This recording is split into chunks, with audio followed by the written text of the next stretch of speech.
امام کی یہ پوری نہضت، یہ پوری تحریک، یہ پورا انقلاب جو امام علیہ السلام نے برپا کیا، اس کا ہدف یہ ہے کہ انسان اس سیرت علوی اور سیرت محمدی تک پہنچ جائے جو خدا نے اس دنیا کے نظام کو بنانے کے لیے بھیجی تھی، اور پوری دنیا کی خلقت نظام محمدی اور نظام علوی کے لیے کی گئی تھی۔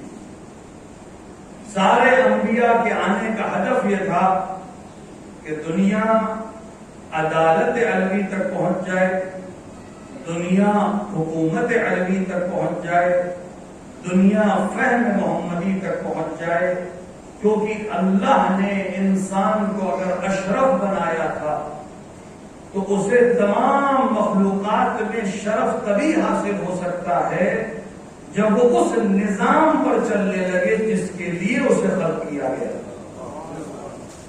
اور وہ نظام سوائے نظام محمدی اور نظام علوی حاصل نہیں ہو سکتا۔ حسین ابن علی اس نظام کے لیے نکلے، اور یہ نظام پورا کا پورا مبنی ہے، بنا ہے، اس کی بیس ہے عدالت پر، اور عدالت یعنی ظلم کا نہ ہونا۔ جب تک ظلم ہے عدالت قائم نہیں ہو سکتی، جب تک کسی بھی قسم کا ظلم ہے تب تک عدالت موجود نہیں ہے، کیونکہ یہ دونوں ایک دوسرے کے اپوزٹ ہیں، دونوں ایک دوسرے کے مخالف ہیں۔ امکان ہی میں نہیں ہے کہ ایک ہو اور دوسرا بھی ہو ہی نہیں سکتا۔ عدالت اگر ہے تو ظلم نہیں ہو سکتا، ظلم اگر ہے تو عدالت نہیں ہو سکتی۔ لہذا اگر کسی قسم کا ظلم بھی زمانے میں ہے تو اس کا مطلب یہ ہے کہ ابھی عدالت قائم نہیں ہوئی ہے۔ خدا عدالت چاہتا ہے کہ قائم ہو، اور اس کے لیے ہی اس نے ان دو فرد کو بھیجا کہ وہ دنیا میں عدالت قائم کر کے بتائیں کہ عدالت کسے کہتے ہیں، اور ظلم کو مٹا کر بتائیں کہ اللہ کس طرح انصاف کرنا چاہتا ہے۔ اور عدالت کے معنی ہیں ہر شے کا اس کی جگہ پر ہونا۔ ظلم کی تعریف امیر المومنین نے کی، کسی بھی شے کو اس کی جگہ سے ہٹا دینا ظلم ہے۔ تو ظاہر ہے کہ عدالت کا مطلب ہے ہر شے کو اس کی جگہ پر بٹھا دینا۔ جو جس کا مقام ہے اس کو وہ مقام عطا کرنا ہی عدالت ہے۔ جو جس کی جگہ ہے اس کو اس جگہ پر ماننا، اس کو اس جگہ پر سمجھنا، اس کی اسی طرح اطاعت کرنا جیسے اس کی اطاعت کا حق ہے، یہ عدالت ہے۔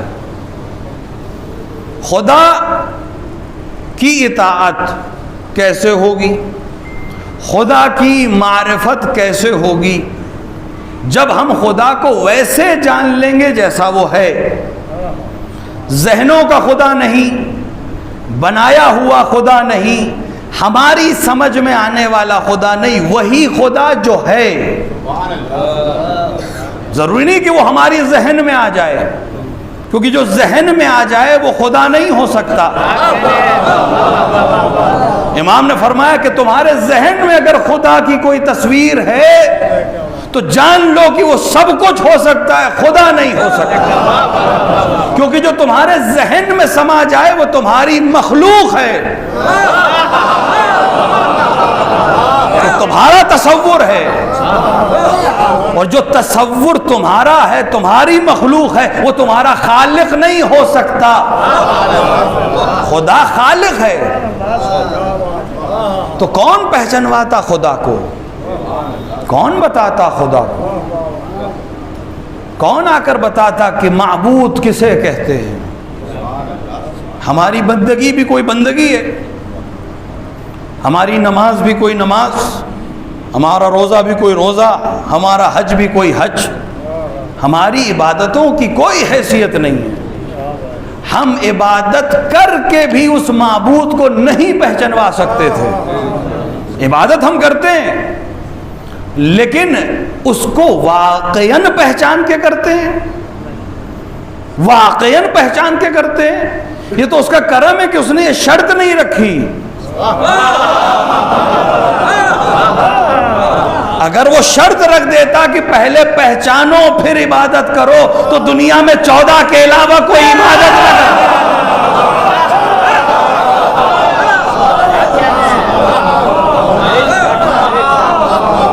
اس نے یہ شرط نہیں رکھی، اس نے کہا بندگی کرو جیسے کر سکتے ہو، جس حد تک کر سکتے ہو۔ تو کون پہچانوائے گا بندگی کسے کہتے ہیں؟ کون پہچانوائے گا کہ واقعاً خالق کون ہے؟ پوری کائنات میں ہمیں صرف ایک ذات ملی جس نے بندگی کے لطف کو ہم تک پہنچایا، جو یہ کہتا نظر آیا کہ کچھ تجھ سے ڈر کر عبادت کرتے ہیں، کچھ تجھ سے تجارت کے لیے عبادت کرتے ہیں، لیکن یہ علی تجھے لائق عبادت سمجھ کر عبادت کرتا ہے، تجھے معبود سمجھ کے عبادت کرتا ہے۔ کون مقام ہے خدا ہم تک بتا سکتا تھا؟ کون مقام رسالت ہمیں پہچانوا سکتا تھا؟ عدالت یعنی خدا کو ویسے مانو جیسے خدا ہے، رسول کو ویسے جانو جیسے وہ ہے۔ بشر تو رسول کو اپنے جیسا سمجھنے لگا، بشر تو اپنا ساتھی کہنے لگا۔ کوئی چاہیے تھا جو رسول کا مقام بتائے، کوئی چاہیے تھا جو رسول کو پہچانوائے۔ آپ لوگوں سے، علماء سے، ذاکرین سے سنتے ہیں، جب بھی پیغمبر نے امیر المومنین سے پوچھا کسی شے کے بارے میں، کسی چیز کے بارے میں، کبھی علی نے یہ نہیں کہا مجھے نہیں معلوم، کیونکہ یہ تو وہ کہہ ہی نہیں سکتے تھے کہ نہیں معلوم، کیونکہ جو وہی دیکھتا تھا جو پیغمبر دیکھتا ہے، جو وہی سنتا تھا جو پیغمبر سنتا ہے، جو اسی نور سے بنا تھا جس سے پیغمبر بنے ہیں، تو وہ یہ تو کہہ نہیں سکتا تھا کہ نہیں معلوم۔ لیکن کیا کہتا تھا؟ اللہ کا رسول بہتر جانتا ہے۔ یہ نہیں کہا مجھے نہیں معلوم، کہا اللہ کا رسول بہتر جانتا ہے۔ مقام پیغمبر پہچانوانا چاہتے ہیں کہ جب تک بزم میں پیغمبر موجود ہے، علی خاموش رہ کر پیغمبر کی عظمت کو دنیا کے سامنے دکھائے۔ دیکھیں، کبھی کبھی نہ بولنا علم کی علامت ہوتی ہے، ہمیشہ بولنا علم کی علامت نہیں ہوتی، کبھی کبھی خاموشی بھی علم کی علامت ہوتی ہے۔ امیر المومنین کے اتنے خطبے ہیں، نہج البلاغہ ہے، دیگر کتابوں میں ہیں، اتنے کلمات ہیں، اتنے خطوط ہیں۔ آپ جائیں علماء سے پوچھیں، تفاسیر میں دیکھیں، ان میں کچھ رجز جو جنگوں میں امیر المومنین نے پڑھے ہیں، اس کے علاوہ کوئی کلام پیغمبر کی زندگی میں نہیں ہے۔ پیغمبر کی زندگی میں علی بالکل خاموش ہے۔ کیا علی کو بولنا نہیں آتا؟ کیا علی کے پاس علم نہیں ہے؟ وہ علی جو 3 دن کے سن میں توریت کی تلاوت کر سکتا تھا، انجیل کی تلاوت کر سکتا تھا، زبور کی تلاوت کر سکتا تھا، اس قرآن کی تلاوت کر رہا تھا جو ظاہری طور پر نازل بھی نہیں ہوا تھا، وہ بتا رہا تھا علم ہے میرے پاس، بولنے کی فصاحت اور بلاغت بھی میرے پاس ہے، لیکن میں خاموش ہوں۔ کیوں خاموش ہوں؟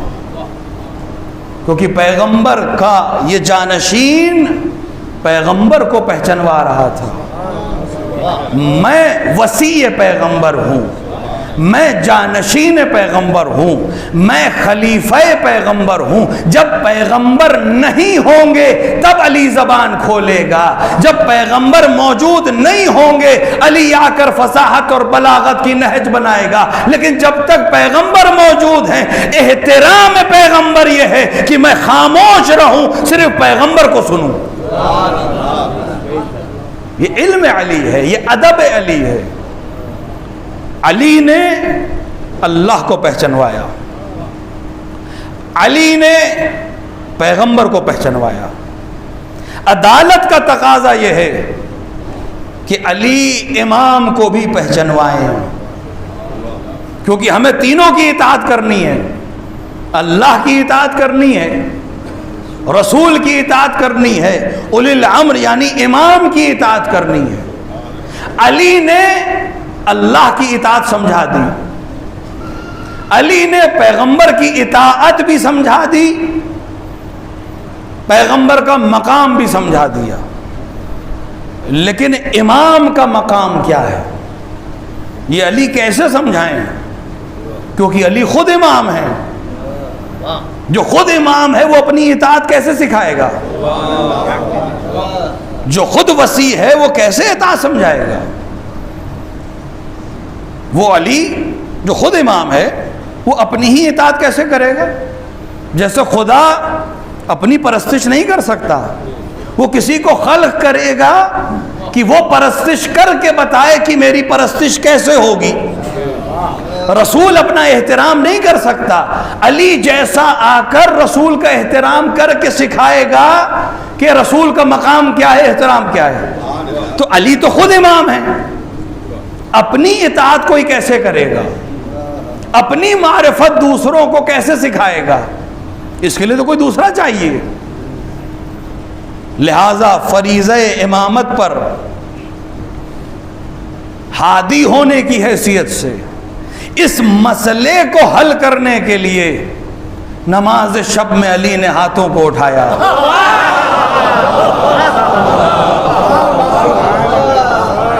اور ایک دعا کی کہ خدایا مجھے ایسا بیٹا دے جو تیرے حسین کی ویسے نصرت کرے جیسے میں رسول اللہ کی نصرت کرتا تھا۔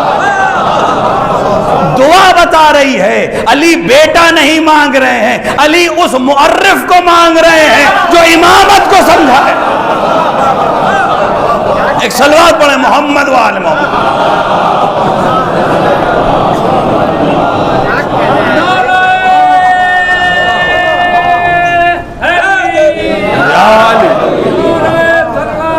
اللہم صل علی محمد وآل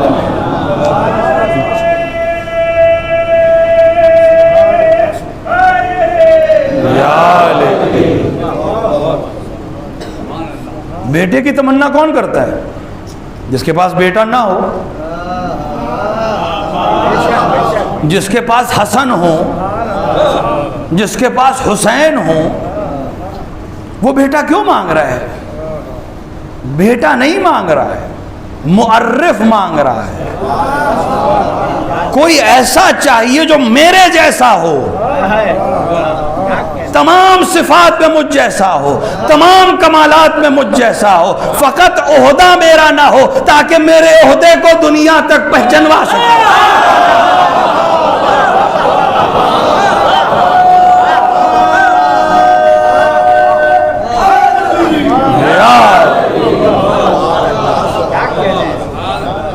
تصور کرے انسان، مانگنے والا علی،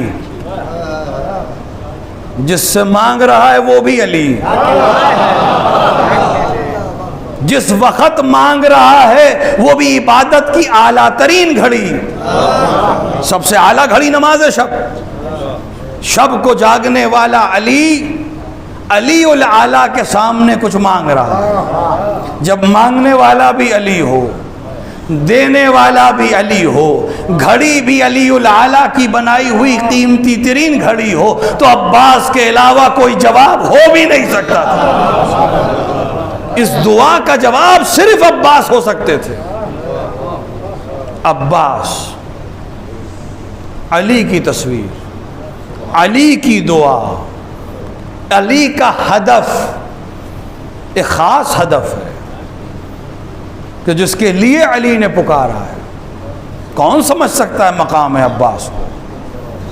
کون سمجھ سکتا ہے عظمت ابوالفضل کو، جس کا نام ہی ابوالفضل ہو؟ جو فضیلتوں کا باپ ہے. یہ کنیت امیر المومنین نے دی ہے، جس کی کنیت یہ ہے کہ وہ فضیلتوں کا باپ ہے.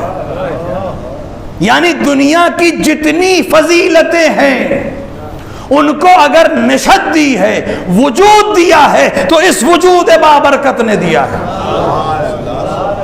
ابوالفضل العباس، علی کی دعا ہے. اس دنیا میں آیا ہے امام کی معرفت کرانے،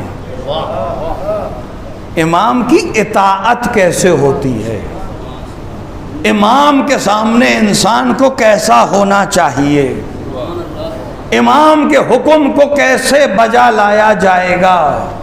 اگر ذات ابوالفضل نہیں ہوتی کوئی نہیں بتا سکتا تھا کہ مقام امام کیا ہے، کوئی نہیں بتا سکتا تھا اطاعت امام کیا ہے. یہ جو مقام ابوالفضل العباس کے پاس ہے یہ ایسا ہی نہیں ملا ہے. میں اکثر کہتا ہوں کہ انسان کربلا آپ سب کو اللہ جانا نصیب کرے، بار بار نصیب کرے.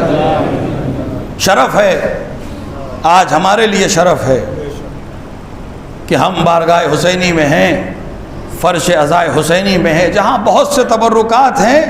ایک اور برکت ہمیں حاصل ہوئی جو خبر دی حرمیہ نے ہمیں بتایا کہ یہ پرچم جو یہاں نصب ہے یہ مولا سلطان عرب والعجم علی بن موسیٰ الرضا علیہ السلام کہ حرم اقدس پہ پھیرنے والا پرچم ہے، جو اس وقت پھیرایا گیا تھا جب جناب قاسم سلیمانی کی شہادت واقع ہوئی تھی، جس پہ جنگ کا اعلان یعنی نصر من اللہ و فتح قریب کی عبارت ہے. اور یہ واقعاً اس شہر کے لیے، اس بستی کے لیے، اس دہ کے لیے، اس حسینیے کے لیے، اس خانوادے کے لیے شرف ہے، برکت ہے کہ وہ پرچم جو ان کی بارگاہ میں لہر رہا تھا آج یہاں ہے. تبرک ہے، اور ہمارے لیے شرف ہے کہ ہم اس کی بارگاہ میں بیٹھ کر اس علمدار کا ماتم کریں جس نے دنیا کو علمداری سکھائی. دیکھیں صفت اتنی آسانی سے نہیں ملتی. عہدہ مل جانا بہت آسان ہے، لیکن عہدے پہ باقی رہنا، علمداری آسان عہدہ نہیں ہے، مقابلہ بھی آسان نہیں ہے.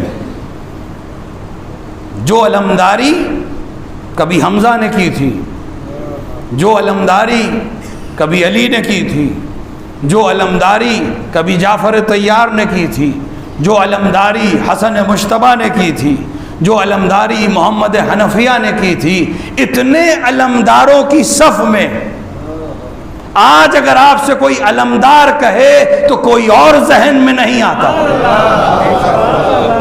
علمدار کا مطلب اب ہم عباس سمجھتے ہیں.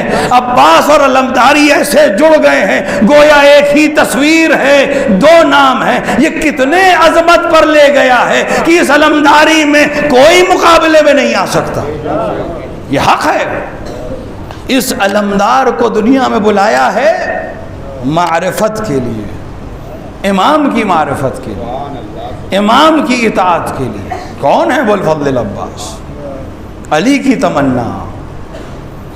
علی نے جسے مانگا ہے، علی نے جسے پالا ہے، علی نے جسے سکھایا ہے، وہ ہو بہو تصویر علی ہے، صرف جمال میں نہیں، ہر اس عمل میں جو علی سے منسوب ہے. جنگ کرتے ہیں علی کی طرح، چلتے ہیں علی کی طرح، حسن اور حسین کے ساتھ بالکل ویسے ہی چلتے ہیں جیسے علی پیغمبر کے ساتھ چلتے تھے.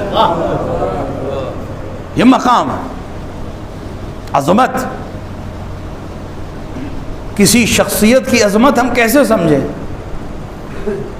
یا کوئی معصوم آ کر سمجھائے، معصوم بتائے تو ہم اس کی عظمت جانیں گے. غیر معصوم ہوتے ہوئے، غیر معصوم ہوتے ہوئے جسے معصوم سلام کرتے ہیں. یہ زیارت جو آپ پڑھتے ہیں مولا عباس کی، یہ معصوم کی نقل کردہ زیارت ہے، علماء نے نہیں لکھی ہے. معصوم کی زبان سے صادر ہونے والے کلمے ہیں. دو زیارتیں ابوالفضل العباس کی ہیں ہمارے پاس، دونوں زیارت امام معصوم کی ہیں، یعنی معصوم نے ان جملوں سے عباس کو سلام کیا ہے۔ آپ تصور کریں معصوم کھڑے ہو کر کہہ رہا ہو سلام اللہ والملائکۃ المقربین والانبیاء المرسلین علیک یا ابن امیر المومنین، اے فرزند امیر المومنین، آپ پر اللہ کا سلام ہو، اللہ کے مقرب فرشتوں کا سلام ہو، انبیاء کا سلام ہو، مرسلین کا سلام ہو۔ معصوم کہہ رہا ہے، معصوم سلام کر رہا ہے۔ کربلا میں کس کا روزہ ہے؟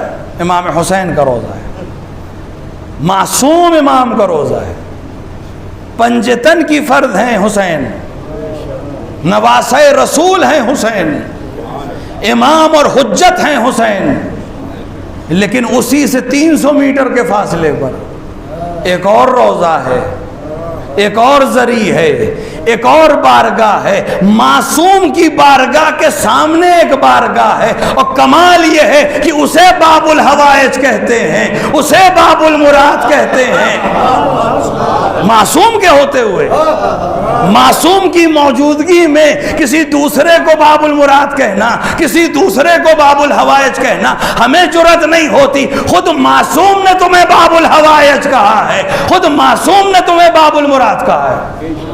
یہ عظمت ہے جو خود حسین نے عطا کی ہے، یہ عظمت ہے جو خدائے حسین نے عطا کی ہے۔ روزہ میرا ہے تم باب الحوائج بنو گے، حرم میرا ہے تم باب المراد بنو گے، حسینیہ میرا ہے علم تمہارا لہرائے گا۔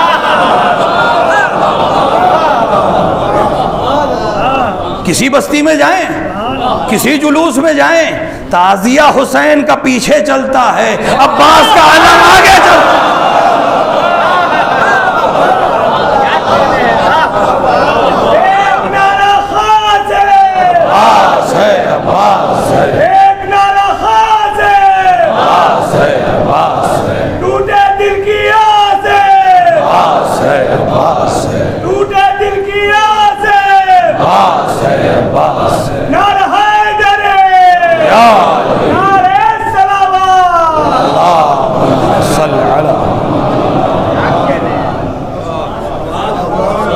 ابوالفضل العباس باب المراد، باب الحوائج، اس مقام پر شجاعت کوئی مقابلہ نہیں ہے، کوئی مقابلہ نہیں ہے، جبکہ شجاعت کو دکھانے کا موقع نہیں ملا ہے۔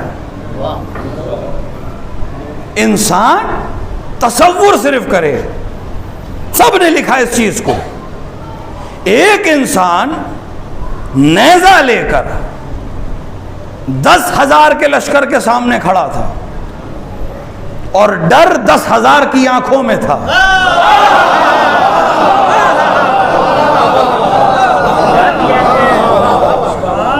یعنی 4 آدمی، 20 آدمی، 100 آدمی اگر سامنے ہو، ایک بار دل دھڑکتا ہے، ایک بار تو پیر پسپا ہوتا ہے۔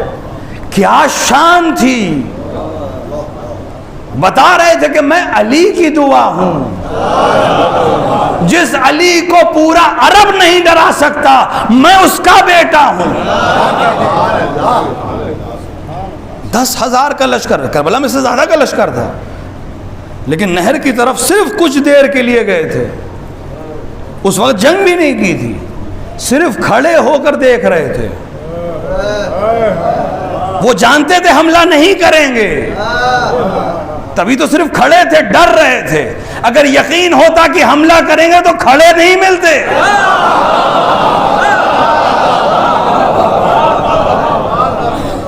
کتنی ہیبت ہوگی، کتنی جرأت ہوگی، کتنا یقین ہوگا اپنے ثبات قدم پر۔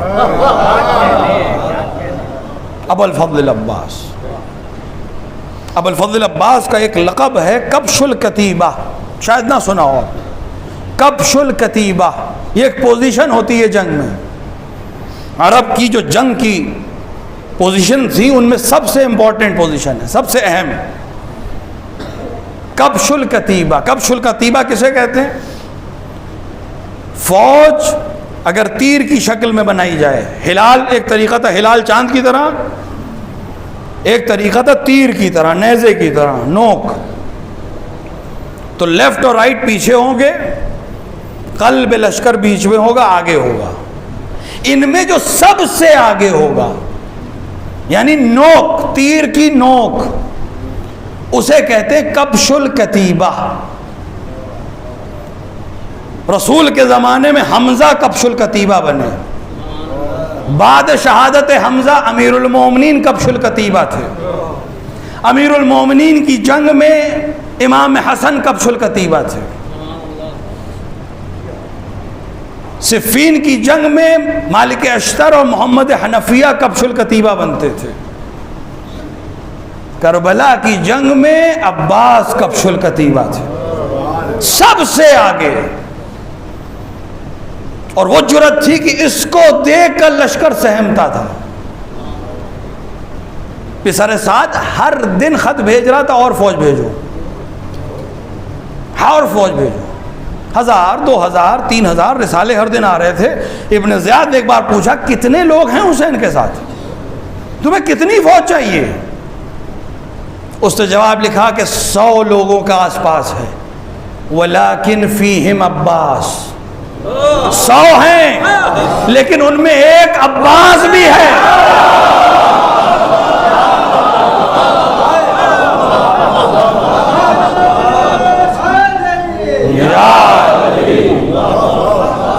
اس لیے جتنی بھیج سکتے ہو بھیجو، عدد مت دیکھو۔ عباس کبش الکتیبہ، ابو الفضل عباس کو شجاعت جو ملی تھی، اکثر آپ سنتے ہیں ابو الفضل عباس نیزہ لے کر آئے، صفین میں بھی نیزہ لے کے گئے کئی دفعہ، کربلا میں بھی نیزہ لے کر آئے۔ یہ نیزہ اور فن نیزہ ابو الفضل عباس کو ننیہال سے ملا تھا۔ ابو الفضل عباس کے جو نانا تھے وہ عرب کے سب سے بڑے نیزہ باز تھے، اور ان کی ایک خاصیت یہ تھی کہ جب وہ میدان جنگ میں نیزہ چلاتے تھے، دشمن کے سامنے جاتے تھے، نیزے کو اپنی انگلیوں پہ جب نچانا شروع کرتے تھے تو دشمن اس کی چرخش میں گم ہو جاتا تھا، وہ اس کو ناچتے دیکھتا رہتا تھا، اور ایک دم سے ایک آن میں وہ نیزہ کب قلب میں اتر جاتا تھا اسے خبر نہیں ہوتی تھی، روح باہر نکل جاتی تھی۔ یہ عباس کے نانا تھے، یہ ہنر عباس کو وراثت میں ملا تھا، بالکل ویسے ہی نیزہ چلاتے تھے جیسے نانا چلاتے تھے۔ دشمن کو خبر نہیں ہوتی تھی کب نیزہ سینے سے اس پار چلا گیا۔ یہ نیزہ ننیال سے لے کے آئے، نیزہ لے کے چلاتے تھے۔ بہت کم موقع ملے ابو الفضل عباس کو جنگ کرنے کے، بہت کم موقع ملے۔ ایک اور خاصیت جو ابو الفضل عباس کی تھی، امیر المؤمنین کے ماتھے پہ ایک رگ تھی۔ جب امیر المؤمنین جلال میں آتے تھے، غصے میں آتے تھے، جنگ کرتے کرتے خاص غصے میں آتے تھے، تو یہ رگ پھڑکتی تھی، اور اس کو روکنے کے لیے امیر المومنین ایک رومال باندھتے تھے۔ وہ رومال زرد رنگ کا ہوتا تھا۔ جب دشمن دیکھتے تھے کہ علی زرد رومال باندھے ہیں تو کوئی سامنے نہیں آتا تھا کہ علی کی رگ پھڑک چکی ہے، اب جو سامنے آئے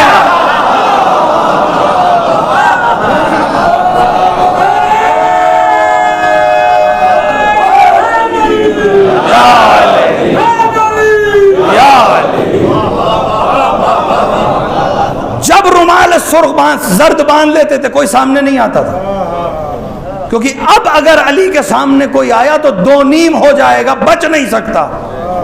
یہ رگ آپ کی اولاد میں کسی کو نہیں ملی سوائے عباس کو۔ صرف ایک فرق تھا، جب یہ رگ علی کی پھڑکتی تھی تو علی زرد رومال باندھتے تھے، لیکن جب عباس کی یہ رگ پھڑکتی تھی تو کوئی رومال قابو نہیں کر سکتا تھا، صرف ایک شفیق ہاتھ تھا، وہ عباس کے ہاتھ کو تھامتا تھا، عباس صبر کر لیتے تھے۔ یہ مقام ہے۔ کربلا میں کس وقت کا واقعہ ہے نہیں معلوم، لیکن علماء نے لکھا کہ کربلا میں صبح کا ہے، ظہر کا ہے، کس وقت کا یہ قصہ ہے نہیں معلوم۔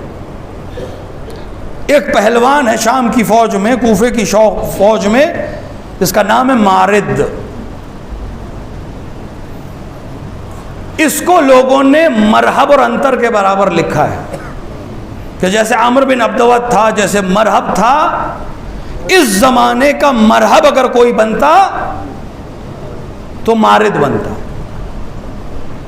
مارد نے میدان میں آ کر کہا کہ تم لوگ اتنا حیران پریشان کیوں، فوج ادھر ادھر کیوں بھاگ رہی ہے، اس جوان سے تم لوگ کیوں ڈرتے ہو؟ شمر نے کہا کہ تم روک سکتے ہو تو روکو۔ گئے، مارد گیا، ابو الفضل عباس کو خطاب کیا، 3 باتیں کہیں مارد نے ابو الفضل عباس۔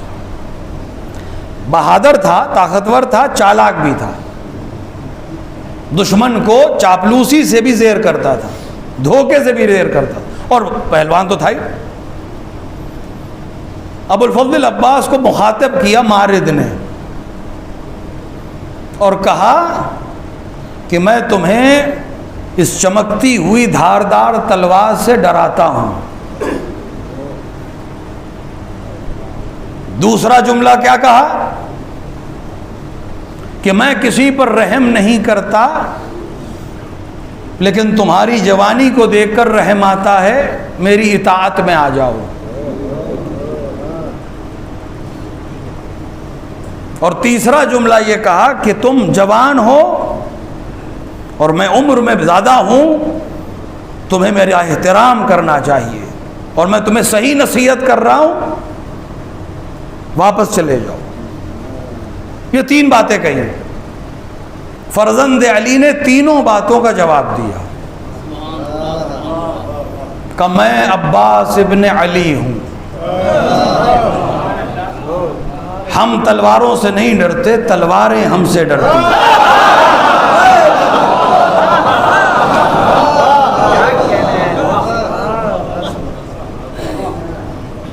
اور دوسری بات اطاعت کی تو میرا امیر حسین ہے، اور جو حسین کی اطاعت میں ہو وہ کسی کے سامنے سر نہیں جھکاتا۔ اور تیسرا جملہ قیامت ہے، تیسرا جملہ تاریخ کو جواب ہے۔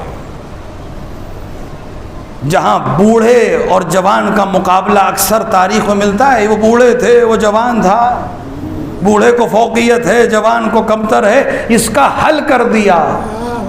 تیسرا جملہ ابو الفضل عباس نے کہا کہ رہی تمہاری چاپلوسی کی باتیں کہ تم بزرگ ہو اور میں جوان ہوں، بہت دفعہ ایسا ہوا ہے کہ جوان بوڑھوں سے بہتر عمل کرتے ہیں اور اللہ کی نگاہ میں ان کا مرتبہ زیادہ ہوتا ہے۔